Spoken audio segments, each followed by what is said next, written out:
جو کچھ اصول شمس تبریز علیہ الرحمہ نے عطا کیے جلال الدین علیہ الرحمہ کو، اس پر گفتگو کر رہے ہیں، ان کی وضاحت کی کوشش کر رہے ہیں۔ اسی سلسلے میں آج اب یہ کا 14واں اصول ہے۔ تمہاری زندگی میں نشیب و فراد آ رہے ہیں یا تمہاری زندگی الٹ پلٹ ہو رہی ہے، تمہیں کیسے معلوم ہوگا کہ تم جس رخ کے عادی ہو وہ تمہارے لیے بہتر ہے یا پھر بدلنے والا رخ؟ اب یہ سوچنے کی بات ہے، سمجھنے کی بات ہے۔ کوئی ایک انڈیویجول اپنے بارے میں غور کرے کہ وہ کل کیا تھا، کیا کرتا تھا، کیسے ماحول میں رہتا تھا، کیسی گفتگو کرتا تھا، کیسا لباس پہنتا تھا، عادات و اطوار کیا تھے، لوگوں سے بیہیویئر کیا تھا، ڈیلنگ کیا تھی، کیا چیزوں کا کھانے کا شوقین تھا، کیسی سنگت اس نے اپنائی ہوئی تھی۔ کوئی شخص ایسا ہے جو ہمیشہ ایک سا رہے؟ کیا یہ ممکن ہے؟ یہ تو بت ہی رہ سکتا ہے ایک سا، جس میں کوئی حرکت نہیں ہوتی، جس میں کوئی تبدیلی نہیں ہوتی، جس میں ارتقاء نہیں ہوتا۔ انسان کی زندگی میں ڈیٹوریشن بھی ہوتی ہے کہ وہ انحطاط کرتا ہے، پیچھے گرتا ہے، نیچے چلا جاتا ہے، گھٹیا ہو جاتا ہے، برا ہو جاتا ہے، تعلیم چھوڑ دیتا ہے، اچھے راستے چھوڑ دیتا ہے، برائیوں کو اپنا لیتا ہے، بہتر ہو جاتا ہے، با اخلاق ہو جاتا ہے، علم والا ہو جاتا ہے، حکمت والا ہو جاتا ہے، دانائی والا، خدمت والا ہو جاتا ہے، علم والا ہو جاتا ہے۔ یہ تبدیلی ہر حال میں ہر انسان میں آتی ہے۔ یہاں وہ یہ سمجھانا چاہ رہے ہیں جب تم میں یہ تبدیلیاں آ رہی ہیں تو بے چین مت ہو، پریشان مت ہو۔ انسان کو تبدیل کرنے کی طاقت رب العزت میں ہے۔ جب بھی تم میں کوئی تبدیلی آئے تو یہ سمجھ لو کہ من جانب اللہ ہے، کوئی اور تمہیں کوئی تبدیلی لانے کا مجاز نہیں ہے۔ اگر خدا نہ خواستہ نیگیٹیوٹی بڑھ رہی ہے تو بیٹھ جاؤ، سر پکڑ لو، غور کرو کہ ایسا کیوں ہو رہا ہے؟ میرے اللہ نے مجھے چھوڑ دیا ہے؟ میرا اللہ مجھ سے ناراض ہو گیا ہے؟ پھر آپ کو ٹٹولنا پڑے گا کہ کوئی ایسا برا کام جو آپ نے نیا شروع کر دیا ہو، اس سے پھر یہ نیگیٹو تبدیلیاں آ جاتی ہیں، یا کوئی اچھا کام آپ نے ترک کر دیا ہو تو پھر آپ کو پریشان ہونا چاہیے۔ ورنہ روٹین میں اگر تبدیلیاں آ رہی ہیں، آپ کے علم میں اضافہ ہو رہا ہے، آپ کے اخلاق میں اضافہ ہو رہا ہے، تو پھر اس کو قریدے مت کہ کیوں ہو رہا ہے۔ اللہ کا فضل ہو رہا ہے، اس کی رحمت ہو رہی ہے، اس کو قریدنے کی ضرورت نہیں ہے، بے چین ہونے کی ضرورت نہیں ہے۔ کوشش کریں کہ اس میں اور اضافہ ہو، بے چین مت ہو۔ یہاں شمس تبریز یہ چاہتے ہیں کہ بے چین مت ہو۔ جو سب سے زیادہ پسندیدہ اللہ کے نزدیک لوگ ہیں وہ اطمینان والی روح ہے، نفس مطمئنہ۔ نفس مطمئنہ کیا ہے؟ کبھی غور کیا؟ وہ شخص نفس مطمئنہ میں داخل ہوگا جس کے سینے میں گلٹ نہیں ہوگا، یہ احساس نہیں ہوگا کہ میں نے آج یہ غلط کر دیا۔ گلٹ فری زندگی اطمینان والی زندگی ہے۔ اسے پھر اپنے آپ کو یہاں نہیں چھیڑنا، جس رخ پہ اللہ لے جا رہا ہے اس کے سپرد کر دو۔ کیونکہ انسان سمجھتا ہے کہ میں اپنا سفر اپنے چپوؤں کے بل پہ کر رہا ہوں۔ چپو چلانے سے سفر نہیں ہوتا، اللہ کے فضل سے سفر ہوتا ہے۔ منازل اس نے آپ کی طے کی ہوتی ہیں۔ یہاں ایک حدیث مبارکہ مجھے یاد آتی ہے جو حدیث قدسی ہے کہ اللہ کے رسول صلی اللہ علیہ وسلم کا فرمان مبارک موجود ہے کہ روحوں کے پیدا کرنے سے 50,000 سال قبل اللہ سب کا سب کچھ لکھ کر فارغ ہو چکا تھا۔ ہر چیز مقرر ہے، ہمارے راستے متعین ہیں، ماں باپ متعین ہیں، خاندان متعین ہے، خون کا گروپ متعین ہے، سب کچھ من جانب اللہ ہے۔ تو آپ کے پاس کتنی لبرٹی بچ جاتی ہے؟ آپ کی موت کا وقت مقرر ہے، جگہ مقرر ہے، طریقہ مقرر ہے. تو آپ ہیں ہی اللہ کے رحم و کرم پہ.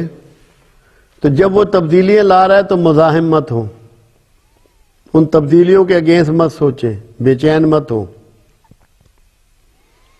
یہ کیسے پتہ لگے گا کہ آپ مطمئن روح ہیں؟ جب آپ کے اندر سے کمپلینٹ نکل جائے گی، شکوہ نکل جائے گا. وقت کا کریں، زمانے کا کریں، حکومت کا کریں، موسم کا کریں، رشتہ داریوں کا کریں، تعلقات کا کریں، وفاداریوں کا کریں. جس کے اندر شکوہ موجود ہے وہ اس بات سے راضی نہیں ہے جو رخ اللہ نے اس کے لیے مقرر کیا ہے، وہ اس کو چھوڑے بیٹھا ہے. اگر اپنے رخ پہ راضی ہونا ہے، اللہ کی دین پہ راضی ہونا ہے، آپ کو ہر حال میں شکوہ نکالنا ہوگا. جب تک آپ کے اندر شکوہ موجود ہے، آپ یہ سمجھ لیں کہ آپ کے اندر احتجاج موجود ہے. اور اللہ سے پیار کرنے والے، اللہ سے تعلق جوڑنے والے کبھی احتجاج کرنے والے نہیں ہوتے. ایجیٹیشن نہیں ہوتا، شکوہ نہیں ہوتا. اللہ نے تو یہاں تک کہا کہ زمانے کو برا مت کہو کہ زمانہ میں خود ہوں. پھر یہ بھی کہا کہ تم جیسا گمان کرو گے میں ویسا کر دوں گا. تو جو کچھ بھی بیہیو اللہ تمہارے ساتھ کر رہا ہے تم اس کو قبول کر لو، مزاحم مت ہو اس کے راستے میں. یہ سمجھ لو کہ یقیناً اللہ ہمیشہ بہتر کرتا ہے، اور جب آپ میں تبدیلیاں لا رہا ہے تو وہ انشاءاللہ آپ کے لیے بہتری اس میں ہوگی. ڈاؤٹ فل مت ہو اپنے مستقبل سے، مایوس مت ہو اپنے مستقبل سے. ہمارے ہاں بہت زیادہ مایوسی نظر آتی ہے. یہاں سمجھانا ہی وہ یہ چاہ رہے ہیں کہ نشیب و فراز زندگی میں آئیں گے، کامیابیاں آئیں گی، ناکامیاں آئیں گی، بھوک آئے گی، افلاس آئے گا، خوشحالی آئے گی، سب کچھ ہوگا. کیا ہر سال ایک جیسی فصل ہوتی ہے؟ کیا کبھی ناپا آپ نے کہ اتنے ہی دانے ہوں گے جتنے پچھلے سال ہوئے تھے؟ دکانوں پہ سودا سب کے بھرا ہوتا ہے، کیا سب کی ایک جیسی سیل ہوتی ہے؟ کبھی نہیں ہوتی. آپ کو یہ سمجھنا ہے کہ جس طرح وہ گزار رہا ہے، جس جس راستے سے تمہیں گزر رہا ہے، تم نے اس راستے کو خوش دلی سے قبول کرنا ہے. احتجاج نہیں کرنا، شکایت نہیں کرنی، شکوہ نہیں کرنا.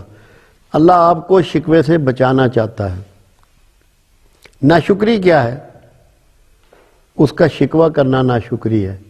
اور جو ناشکرہ ہو وہ کیا اللہ کا مقرب ہو سکتا ہے؟ وہ اللہ کے قریب ہو سکتا ہے؟ یہ جو ہمارے ہاں بدحالی پیدا ہوتی ہے اس کی وجہ ناشکری ہے. کتنی نعمتیں دے رہا ہے پاکستان میں، پھل ہر قسم کے اعلیٰ سے اعلیٰ، خوشبودار، ذائقے دار، سبزیاں اعلیٰ سے اعلیٰ، انڈا، گوشت، دودھ اعلیٰ سے اعلیٰ، دالیں اعلیٰ سے اعلیٰ، لباس اعلیٰ سے اعلیٰ، پانی اعلیٰ سے اعلیٰ. کوئی ایسی نعمت نہیں ہے جو وہ آپ کو نہیں دے رہا، اور پھر بھی آپ ہر وقت شکوہ کر رہے ہوتے ہیں حالات کا، ملک کا، نصیبوں کا. یہاں جو استاد ہیں وہ یہ سکھانا چاہ رہے ہیں کہ تو نے کسی حال میں شکوہ نہیں کرنا، شکایت نہیں کرنی، ایجیٹیٹ نہیں کرنا. اگر آپ سارے شکر ادا کرنا شروع کر دیں. اور شکر کیا ہے؟ بہت سینئر پیغمبر تھے ادریس علیہ السلام. ان سے پوچھا گیا اس زمانے میں، آدم علیہ السلام کے کچھ عرصے بعد ہوئے، کہ ادریس یہ بتائیے اے نبی اللہ کہ شکر کیا ہے؟ انہوں نے فرمایا جو کچھ مالک نے تجھے دیا اس کو اس کی مخلوق کے لیے استعمال کرنا شکر ہے. میں چلتے چلتے یہاں آپ کو ایک بات شکر کے حوالے سے اور بتا دوں. قرآن نے یہ کہا انسان کے بارے میں کہ میں نے مٹی سے بنایا، انسان کو، آدم کو میں نے مٹی سے بنایا. کبھی آپ نے غور کیا کہ آپ کے لیے اس میں کیا کوڈ ہے، کیا بھید ہے جو مالک نے اس میں چھپا دیا آپ کے لیے؟ کبھی ایک لمحے کے 1000ویں حصے میں بھی سوچا؟ آپ دیکھیں اس کائنات میں تمام وہ چیزیں جو انسان استعمال کرتا ہے ساری مٹی سے نکلتی ہیں. پھل، سبزی، دودھ، پانی، درخت، لوہے جن سے مکان بناتے ہیں، گاڑیاں بناتے ہیں، گھر بناتے ہیں، ہر چیز مٹی سے نکلتی ہے. ساری پروڈکشن مٹی دے رہی ہے، ساری پروڈکشن مٹی دے رہی ہے، مگر وہ ہے کہاں؟ آپ کے پاؤں کے نیچے. آپ کے پاؤں کے نیچے. تو پیغام کیا دیا مالک نے آپ کو مٹی سے بنا کر؟ کہ تو نے کائنات میں ہر چیز ڈیلیور کرنی ہے، مگر عاجزی اتنی اختیار کرنی ہے جیسے میری مٹی پاؤں کے نیچے رہتی ہے. عجز کے ساتھ بانٹے چلا جا. جب عجز کے ساتھ بانٹنا شروع کر دے گا تو شکوہ ختم ہو جائے گا. تو اللہ کے رخ پر، اس رخ پر آ جائے گا جو اللہ تیرے لیے متعین کر چکا ہے.